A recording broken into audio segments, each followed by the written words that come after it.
Welcome to 2025. Yep, I'm here with another legend again, Mr. Dave Harvey, auctioneer to the stars.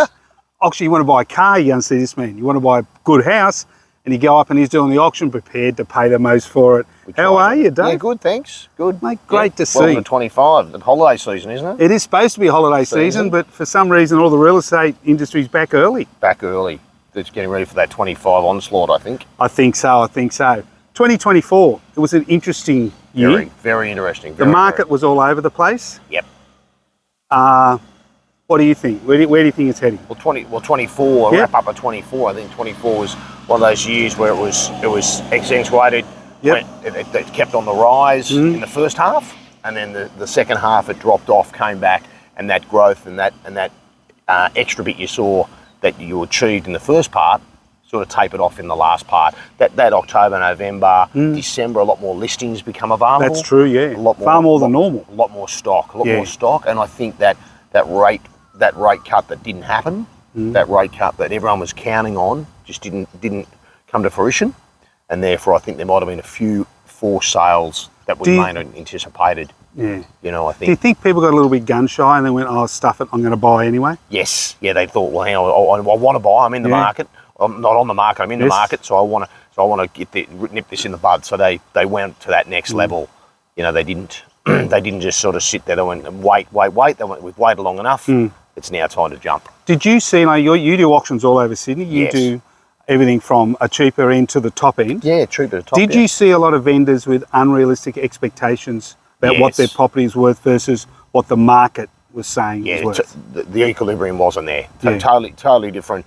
The vendor that succeeded was the one that met the market, the one that listened to the feedback, listened to who was coming, listened to who wanted to buy their property. Yep. Those people that were in the market wanting to buy their property, and with positive feedback and with accurate feedback, those people achieved that auction result on that day or very close after, the few days after. Yep. The ones that still sit on the market, they're just not realising that it's not where it was. Those COVID numbers, those COVID prices, they're gone. They're gone, finished. yes. They're finished. So before we start looking at everything that's happening in 2025, if someone is looking to sell their house at auction, and if from a vendor's point of view, it's probably in the majority of cases in all the big cities around the country, it is the best way to achieve. Yes. And the agents say it's worth $3 million. Yes. Arnie Beryl, who's never bought a property, says it's worth $4 million. $4 million. Uncle Harry down the road says it's only worth $2 million. Yep. Mum and Dad sitting at home, what is the best way in your mind for them to get a better idea of what that property is worth going to market? So when they're at the auction, they can say to their agent, you know what, we're close enough. Oh no, that's a really good price. Or they've exceeded all expectations. From a buyer's point of view? From a seller's point of view. From a seller's point of view, yes. Obviously, they need to look at the comparable sales. They need to look at what's been sold. Yeah. And not something got sold 4 or 5 years ago. Something got sold, within that period, that 3 to 6 month period, where they can use that as a barometer as to where their property sits, whether it's better, whether it's slightly worse, where it is. And the methodology of auction will eliminate that guesswork. Because it's live, isn't it? It's live. Now, you and I go to auctions. Yeah, we see the market live. Yeah, it's live, it's real. Yeah. You can see it in real time, who wants to pay what for your property. Yeah. And it may not be the price that you want, but it's a price that you can take and realise and work out exactly, okay, that's the level that's at. Because the market doesn't care what you need. They don't care what you need. It's going to pay what your property is worth at that given time on that given day. Spot on. Yep. It's in real time, in a certain amount of time frame, in a certain amount of area where in that price range area as to where it should be. So when the agent walks back in and it's just sitting around reserve, and an agent will say, look, I think you should put it on the market. I always say to people, ask your agent to justify why. Yes. Not for the sake of getting it sold on the day. Yep. Say, well, okay, you want me to put it on the market, which means it's going to be sold at auction. Yep. Ask him or her, why do you think that price is acceptable now and why that? I've always told my clients to do that. Certainly ask the question, yes. Certainly ask the question as to why it should be. If all the feedback's been around that number, then I think it makes commercial sense for you to place it on the market and move on with your life. Correct. But if it's short of where you want to be, or if you believe that you haven't adjusted your reserve price, or you're about to adjust your reserve price in accordance with what the market's telling you, Yes. certainly then that's something worthwhile having a look at. But you certainly got to get the answer that you require from your agent as to why it needs to go on the market now at this thing, but just at that particular time. And the thing about it is, if you've got 4, 5, 6, 3, 4 active parties Yes. that are actually bidding on your property, in my experience, is that all you're doing on Monday is chasing $5 notes. Correct. Yeah, you've got the best price at that given time by the spirited bidders that are there. And- but yeah. it's different if you're sitting there and no one's active. That's different. That's different. Yeah. But if you've got registered parties, willing buyers and willing sellers, that's when you find that you're chasing $5 notes on the Monday. And I've seen people put in New South Wales, you can put in one vendor bid. Queensland, you can put in multiple. And they put in a vendor bid and they kill the auction. Kill it. Vendor bid doesn't mean that it's going to sell for that price. No. Or no, they just blow it. they blow it. So, Now, we're heading into 2025. yeah. The internet is full of advertisements. The top 5 places to buy in Queensland or Melbourne or Sydney. I don't think the I've top seen 5 it ever. hotspots. I don't think I've ever seen as much on social media, TikTok, all those social pages, Yeah. and even LinkedIn, all those. Everyone believes they're an expert. Everyone do. And they all got this idea of where you need to buy, when you should buy, and where's the place to buy. Yeah. You know what I mean? But that's not the case in the individual case. Yeah. It's what suits you as the buyer. What motivates you to sell? Yes. And what's motivating you to buy? Yeah, we've just purchased a property in regional New South Wales, and the first conversation we had with our buyer was, do you want long-term capital gain or do you want quick return on investment? In other words, a high rental yield doesn't always get you high capital return. And he said, no, I want a long-term investment. So the strategy goes around, well, okay, then we look for somebody that over 5-10 years is going to give him that. 2025, we've got an election coming up, Election, and for most some definitely. silly reason people stop. They do. I don't know why, but from a buyer's point of view, give me a call as a buyer's As a agent. buyer's agent, We cool. can get you a really Cool, good deal. Rob. Yeah, cool. Yeah, that's right. Exactly. And there's and furthermore in 25, your crystal ball stuff, a lot of stock coming. A lot of A stock lot of coming. stock coming. The rate cut hasn't happened. No. So we've got a 2-speed economy, maybe a 3-speed economy, and therefore what's happening is in different segments of the market within different parts of Sydney, different parts of New South Wales, is there's a different motivation to have to or want to sell. Yes. So therefore they've got different ideas or different problems or different opportunities that they want to take advantage of. 100%. And all the real estate agents I had a beverage with over Christmas, and everyone I've spoken to since, have all said it is a buyer's market until the first interest rate cut. Yes. But, Yep. and the big asterisk is, your prices aren't going to change on the first interest rate cut. No. It's the second. Yep. And that's when seller expectations are going to change. Yep. And they're going to try and push the pricing up. Spot on. And I have people all the time say, oh, I'm going to wait, I can borrow more when the interest rates drop. Yes, you can, but guess can. what? The prices are going to go up. And the competition rises. So Like, therefore you've got yeah. competition within the market that wasn't there. Yes. And the buyer confidence is back. So Yes. therefore, there all of a sudden I can go to the bank, get a bit more money. But then you are buying in a competitive space. Yes. Not in a space where you can maybe have a little bit in your favour at the minute. Yes. You know, in that first, I think a good barometer is going to be that. And I sound like an expert now, but within the first 6 months of this year, Yeah. 2025, that's where It's a buyer's that's market. where it's going to be. Yeah. But I think after we turn into June, elections done, all those things of all those macro environmental Yes. gamuts have all kicked in, and we know where we're at. I think then you'll find a bit of a flurry on that last half of the year. That's my view on the 2025. Yeah. And I'd also encourage people, when you're looking for investment, don't just look at units or houses. No.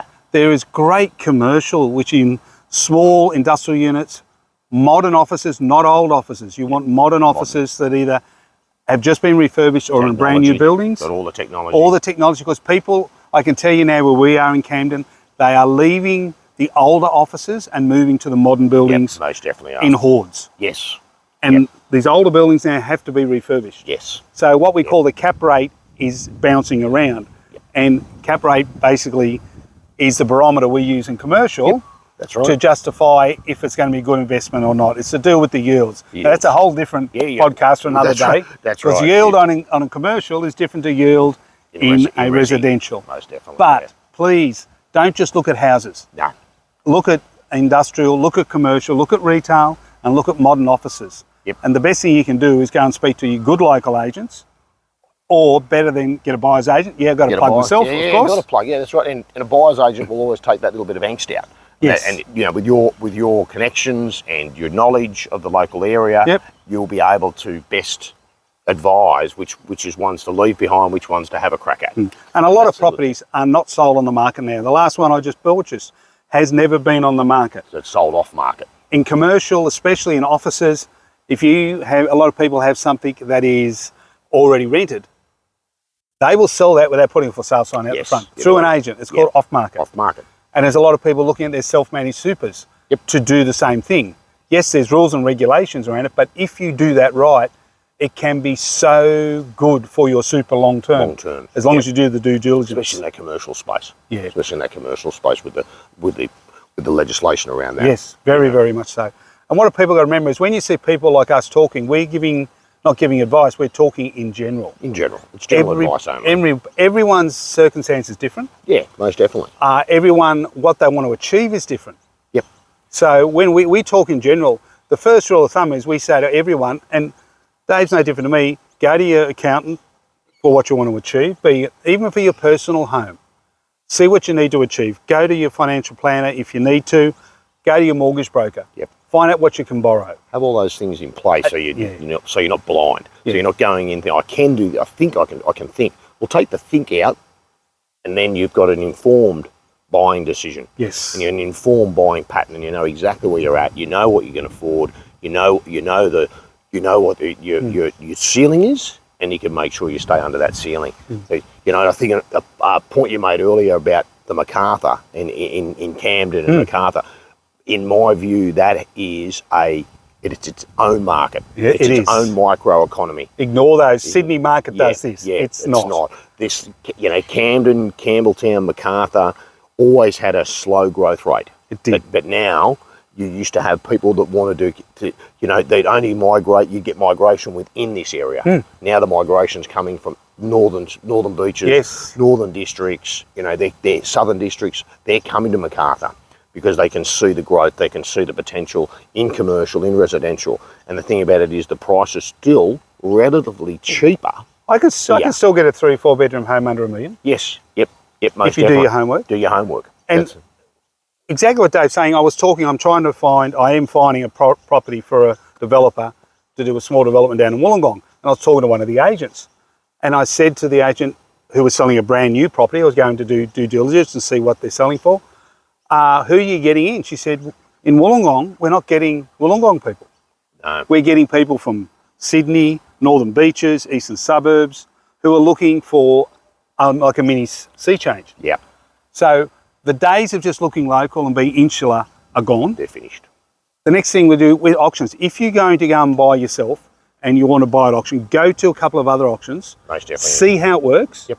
You'll probably see people like me, buyers agents, who stand up the back, and this is how we get our live market intelligence. Yep.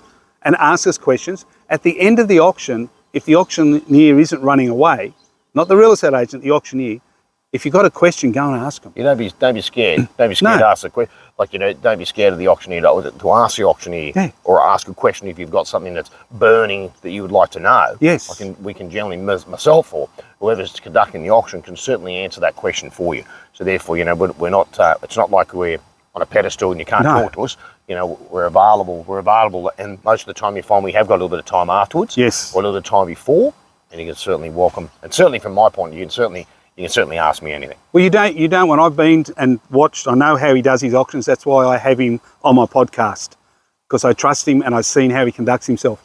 And there's nothing worse than someone going to an auction and making a mistake. That's right. Because it can cost you $100,000. Yep, most definitely. So ask your question, ask your auctioneer. The good ones will take the time, because we're here to make sure that your experience is good. A buyer's agent, if you're worried about doing that, buyer's agents, you can employ us to auction and bid for you. For you, Rob. Yep, most you can be definitely. standing across the park, across the road. You can stand beside you. Yeah. But it just takes that emotion out of it which is a highly emotive thing that you do when you buy a home Yes. at auction. So therefore, that removes that if you employ someone like yourself.